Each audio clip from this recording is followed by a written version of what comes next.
On the premiere episode of Who You Got, we compare 2022 to 2023 Ja Morant to the 2010 to 2011 Derrick Rose. We'll look at attributes, stats, and of course, highlights. Discuss their strengths, weaknesses, and let you decide who you got. I've had this debate many times with my buddies and with fellow NBA fans on social media. Surprisingly, it seems to be a split. Ja Morant is a high flyer and an electrifying player, but that Derrick Rose MVP season, man, it was something to watch. Okay, tail of the tape. Ja Morant comes in at 6'2" and about 175 pounds. Ja has a wingspan of 6 feet 7 inches and a vertical leap of 44 inches. That's a whooping 6 inches above the league average for a guard. High flyer for sure. Derrick Rose is an inch taller and a 20-pound dumbbell heavier, comes in at 6'3" and around 195 pounds. He also has a slight edge at wingspan, spanning 6 feet 8 inches. Ja has the edge in the umps department, with D Rose recording a vertical leap for 4 inches less at 40 inches. Still 4 inches above the league average though. They both play above the rim. So far, Ja appears to be the more athletic player while D Rose is slightly bulkier. Speed kills, and both of these guys are lightning quick with the ball in the open court. Ja recorded a 3/4 court sprint time of 3 seconds flat, which makes him arguably the fastest player in the NBA today. D Rose right on his heels with a 3/4 court sprint time of 3.05 seconds. I wonder who would win in a heads-up 40-yard sprint.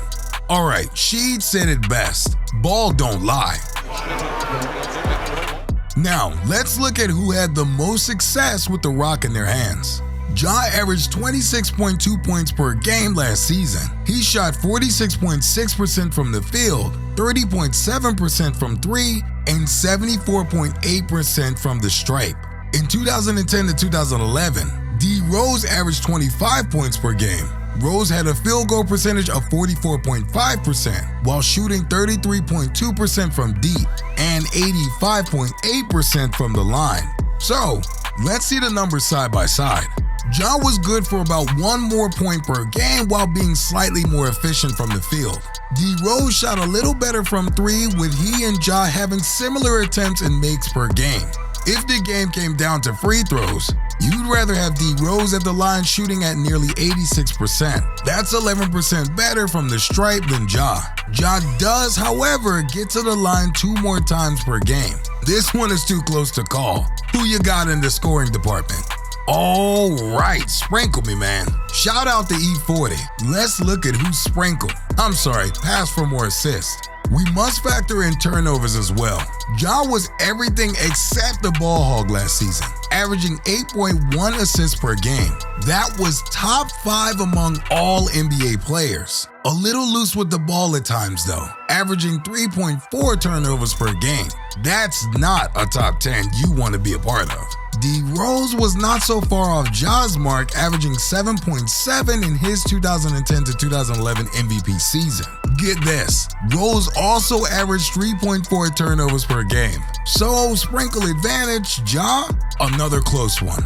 Ja is more active on the glass and rebounds extremely well for a guard. He averaged 5.9 rebounds per game last season, which was top 5 amongst guards. D Rose's rebound average of 4.1 per game was only good enough for top 15 amongst guards in his 2010 to 2011 campaign. I think it's clearly Ja here. Let's see who wreaked more havoc on defense. It's close here as well. Ja averaged 1.1 steals per game and D Rose averaged 1.6 steals per game. Both averaged less than a block. Although it doesn't fully convey in the stats, D Rose was a little peskier around the ball. Ja tends to go under screens, giving ball handlers and shooters space and time to make a turkey sandwich. Again, this one is tighter than compression shorts, but maybe a slight nod to D Rose here. Both Ja and D Rose possesses blinding speed in the open court and are absolutely dazzling around the rim. 2 of the most fearless finishers in NBA history. They've pulverized their fair share of opposing players, both point guards in the true sense of the word, as they both score efficiently and look to get their teammates involved at a steady clip. On the flip side, Ja is labeled as being overly aggressive at times, looking for the beautiful play and for telegraphing his shot.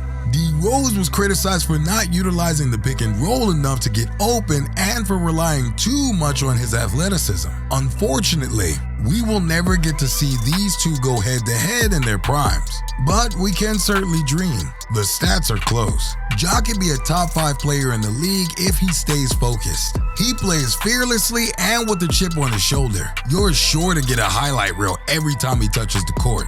D. Rose is still in the league, but his career was hobbled with injuries following his MVP season. The city of Chicago and NBA fans can only dream of what might have been. He suffered an ACL tear against the Sixers in the 2011 to 2012 playoffs, the season right after his MVP awarded season. Experts believe that the ACL injury is what attributed to his ankle instability. He was never quite the same after that. Although, NBA fans got a reminder of how great he was in 2018, as he dropped 50 points with the Timberwolves. If only there was some way to see players of the past match up with the players of today. Talk about a hot pay-per-view event. Maybe they'll get it going in the metaverse, but I digress. We are going to keep these NBA player comparison videos coming for sure. Feel free to comment below who you'd like to see in future videos. We got you. Make sure you don't miss any future videos. Hit that like, smash that subscribe, and be down with OTB. See you next time.